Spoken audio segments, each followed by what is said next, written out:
las dos, un elemento fijo previamente conocido y un variable que no conocemos, ¿sí? ¿Qué te dice?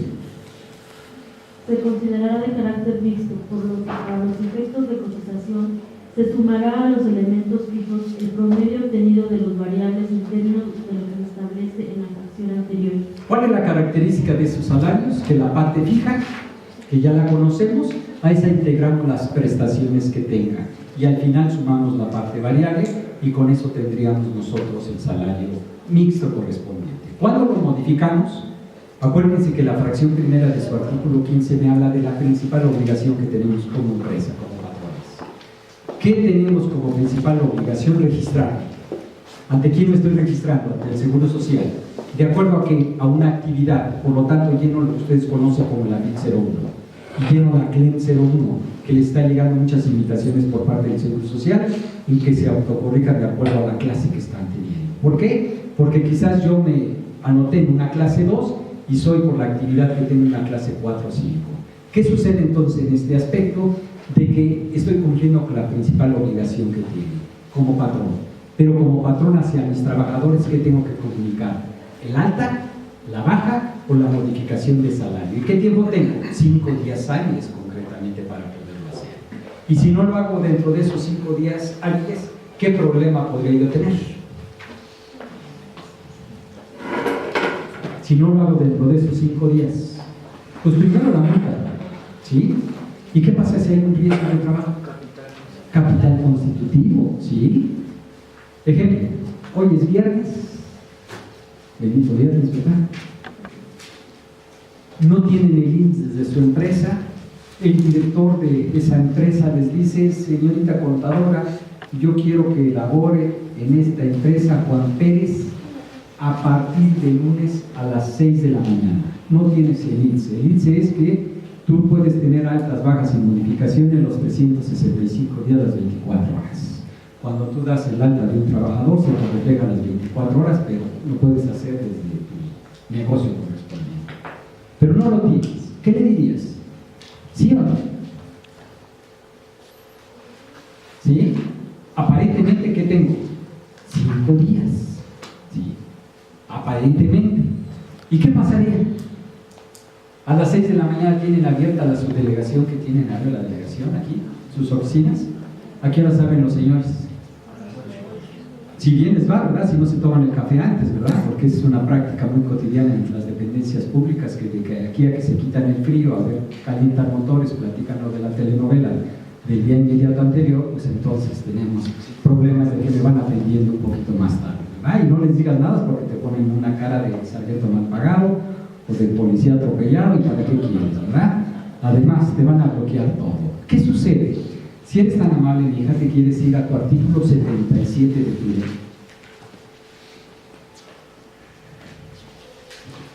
De que puede trabajar, ¿sí? De que tengo un riesgo, pero tremendo, porque aparentemente tengo 5 días hábiles. Pero por ahí que me dice cuando sucede un riesgo de trabajo. Si eres tan amable, mi hija, tu 77. El patrón, que estando obligado a asegurar a sus trabajadores contra riesgos de trabajo, no lo hiciera, deberá enterar al instituto, en caso de que ocurra el siniestro, los capitales constitutivos de las prestaciones en dinero y en especie, de conformidad con lo dispuesto en la presente ley, sin perjuicio de que el instituto otorgue desde luego las prestaciones a que haya. Recuerden que el Seguro Social se subroga, te da las prestaciones, pero luego te las cobra. ¿Cómo te las cobra? Como capital constitutivo de un crédito fiscal, ¿sí? ¿Qué más te dicen?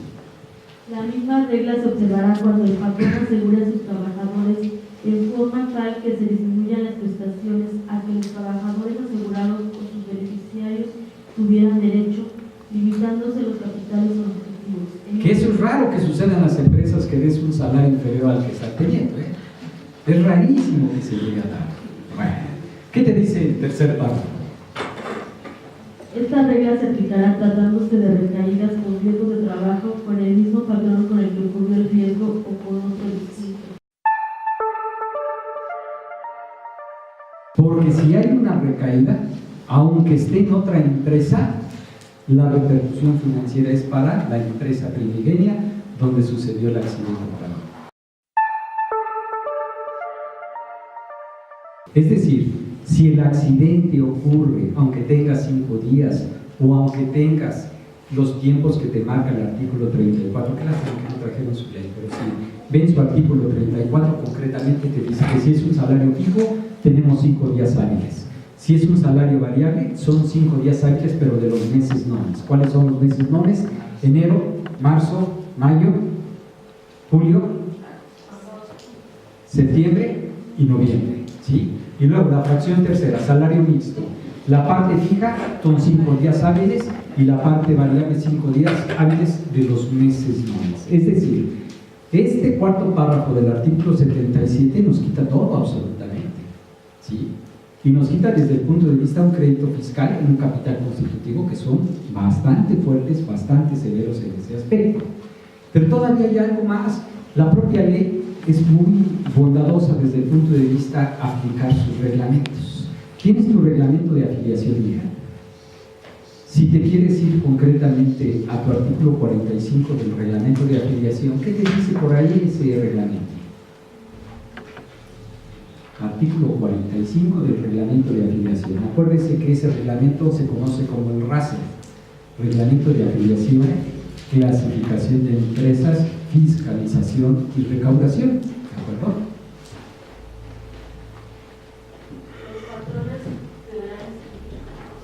A ver. Los patrones deberán inscribir a sus trabajadores ante el instituto en los términos que señala la ley. Asimismo, podrán hacerlo el día hábil anterior al inicio de la relación laboral. El día hábil inmediato anterior al inicio. Es decir, yo lo pudiera hacer hoy viernes sin ningún problema, pero el inicio de pago sería a partir de la fecha en que está iniciando la relación laboral, que sería el lunes. Y si en caso de que haya un siniestro, de que el trabajador se lesione y haya un riesgo de trabajo, no tengo ningún tipo de problema. O sea, esto me lo permite la propia ley, donde lo puedo hacer el día hábil. ¿Para qué me la voy a jugar? Lógicamente. O sea, de que lo podemos hacer, pero siempre vamos a estar en un riesgo. Entonces, ¿para qué tenemos que tener un riesgo? Y vamos a ver cuando toquemos el capítulo de como temática de riesgo de trabajo. Luego, el pago del riesgo de trabajo nos sale más barato que pagar una Coca-Cola. Pero luego a veces hay patrones necios, hay patrones o empresas ignorantes desde el punto de vista y se juegan. Es decir, en este curso no les voy a dar formas de evadir, no les voy a dar formas, no. ¿Qué son los puntos que ustedes tienen que tomar como base primordial para prever concretamente un siniestro que impacta tremendamente? Si ven el título desde la primera laminilla que estamos presentando, dice, en este caso, las repercusiones, y entre otras las repercusiones podrán ver las financieras y las fiscales, que en última instancia es lo que le pega financieramente al patrón. Entonces, ¿cómo podemos prever en la aplicación correcta de esta ley? ¿Lo puedo dar de alta? Sí, lo puedo dar de alta el día inmediato anterior sin ningún problema. ¿Me va a cobrar más el seguro social? No, me va a cobrar a partir de la fecha en que está iniciando la relación. Y yo quedo protegido, y es más, el trabajador queda protegido también, porque se puede dar el accidente trayecto.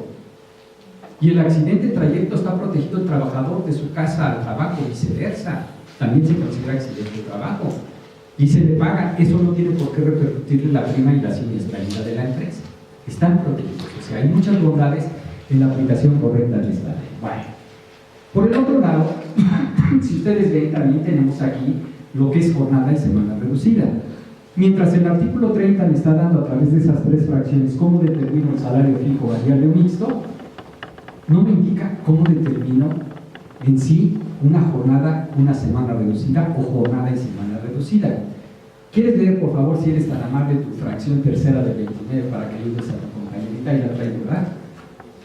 Aquellos que traigan su teléfono y tengan internet pueden bajar cualquier ley.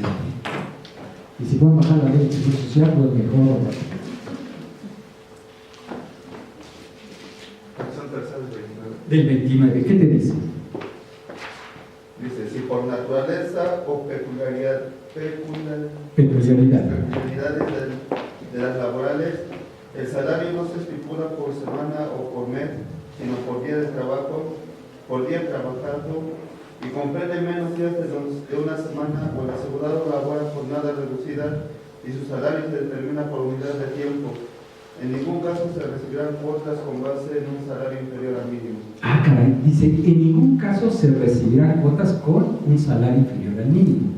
Quiere decir que con lo mínimo que puedo dar de alta a un trabajador, es lo mínimo, pero me está indicando el procedimiento de cómo determino el salario, no me lo indica. Tendría que irme nuevamente a un reglamento, que en este caso sería el reglamento de afiliación. Por ahí lo tienen ustedes en su artículo 62 de su reglamento, si son tan amables de que pudieran por ahí irse. El reglamento de afiliación, artículo 62.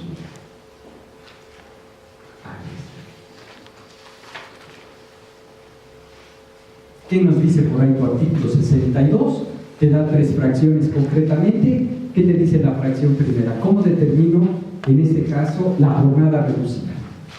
Si el trabajador labora jornada reducida, determinar el salario base de cotización sumando los salarios que dicho trabajador perciba por cada unidad de tiempo en una semana y lo dividirá entre 7. Ejemplo, yo te doy 80 pesos por día, ¿sí? Ah, pero me vas a trabajar 2 horas, de 8 a 10 de la mañana. ¿Qué haré? Sumo los 80 pesos por los 6 días y lo divido entre 7 y esa es la parte proporcional de cuota diaria a la cual voy a agregar las prestaciones de ley o superiores a la ley simple. ¿De acuerdo? ¿Qué te dice la fracción segunda? Si el trabajador labora semana reducida y su salario es fijado por día, determinar el salario base de cotización sumando los salarios que perciba por los días trabajados en una semana, más el importe de las prestaciones que lo integran y la parte proporcional. Ojo, nos está diciendo la parte proporcional del séptimo día. Es la única fracción de toda la ley de su reglamento que me está hablando sobre parte proporcional del séptimo día. ¿Cómo determinamos la parte proporcional del séptimo día? Normalmente, la ley por ahí me dice que por cada 6 días de trabajo tienes derecho a un día de descanso. ¿Cómo determinamos eso? Cuando nos falta un trabajador, ¿cómo le determinamos esa ausencia del séptimo día en forma proporcional diaria? ¿Cómo aplicamos ese séptimo día? Dividiendo los 7 días. ¿Seguro que te siente? Dividiendo los días laborados entre los días de la semana. Ok, pero ¿cómo sacas el séptimo día, la parte proporcional? ¿Cómo la sacas? Por ejemplo, tiene una falta, se divide 5 entre 6 y saca la parte proporcional. No, pues entonces ahí estarías pagando nada más 6 días. Para sacar El séptimo, para que saques el séptimo día concretamente. Un ejemplo, tranquilo. A ver, si yo tengo 100 pesitos, ¿sí?, por día, lunes, martes, miércoles, jueves, viernes y sábado, ¿sí? ¿Cuánto sería aquí? 600 pesos. ¿Qué me dice la ley? La ley me indica concretamente que por cada 6 días de trabajo tengo derecho a un día de descanso. ¿Cómo saco la parte proporcional? Es 1 entre 6 y me daría un factor de 16,66, que sería 16,67 ajustándolo, porque es 16,666, ¿sí? ¿Qué sucede en este caso? Si yo tengo 16,67 por día, la suma de esto, ¿qué cantidad me daré? 16,67 por 6 días, ¿cuánto me da? 100.02. Exactamente, que serían los 100 pesitos del séptimo día, ¿sí? Por eso cuando te falta un trabajador, no solamente le descuentas la parte proporcional del séptimo día, sino que le descuentas también, ¿qué? La parte proporcional de aguinaldo, la parte proporcional de vacaciones, de prima. Por eso es que luego te repelan. Luego a veces en las empresas no lo hacen, pero normalmente es lo que le tendrías que descontar a un trabajador porque te está faltando en forma injustificada. Y además, tú tienes unas reglas para cotizar ausentismo que te marca la propia ley. Y la propia ley, si se van a su artículo 31, ¿qué nos dice? En este caso, ¿cuáles son esas reglas para cotizar ausentismo? El ausentismo es el programado y no programado. ¿Cuál es el ausentismo programado? Aquel que ya conocemos de antemano, que no nos da ningún problema porque estamos pagando salarios. Como son las vacaciones, como son las becas, como son la capacitación. ¿Cuál es el que nos afecta? Concretamente las faltas injustificadas, o los permisos sin salario, o las incapacidades llámese por riesgo de trabajo, llámese por enfermedad o por maternidad. Eso es lo que nos afecta. Pero la ley te da una regla para que cotices el ausentismo, es decir, para que pagues. Y si ven la fracción primera del artículo 31 dice, tratándose de ausencias del trabajador menores a 8 días, en forma ininterrumpida o interrumpidamente, es decir, de 1 a 7 días, solo se cotizará y se pagará en qué rama, en el seguro de enfermedad y maternidad y de la demás deduzco, ¿sí? Si es de 8 días o más, y me remite a su artículo 37 y me dice que en tanto cuanto no se dé la baja del trabajador, subsistirá la obligación para el patrón de pagar la cuota obra patronal. Ahora, para efectos laborales, cuando nosotros estamos timbrando su comprobante fiscal digital donde le estamos señalando el día y el número de días trabajados, ¿le vamos a descontar la falta injustificada o no? Digo, es pregunta. ¿O se la pagamos? Bueno, en este caso, en esta fracción concretamente, del artículo 62, ¿qué nos dice la regla? Cuando en un momento dado nosotros tenemos semana reducida, es decir, yo trabajo jueves, viernes, sábado y domingo, por decir algo. Tengo una cuota diaria de 80 pesos, por decir algo. ¿Qué haría? Multiplico 80 por 4, ¿sí? Le sumo las prestaciones, supongamos que tenga prestaciones de ley. Tus 15 días, tus 6 días de vacaciones, tu 1.5 días por la prima vacacional, incluyendo el séptimo día, 1 entre 6, me va a dar el 16.666. ¿Sí? Esto lo divido entre 7 y eso me daría el salario base de cotización que daría. ¿Cuál es la característica y la diferencia entre la fracción segunda y tercera de lo que es el artículo 62? Concretamente, en la fracción segunda yo puedo tener un horario de 8 a 12, por decir algo. Entonces tengo jornada y semana reducida. Pero en la fracción tercera yo puedo tener, en este caso, una situación donde pudiera tener las 8 horas correspondientes. ¿Sí? ¿Qué sucede entonces en este aspecto? Que la ley, en el artículo 29, no me está indicando concretamente cómo determino el salario. Me tendría que ir ¿a qué? A un reglamento. La parte final de toda ley en cuanto a su interpretación siempre la teníamos nosotros en los reglamentos.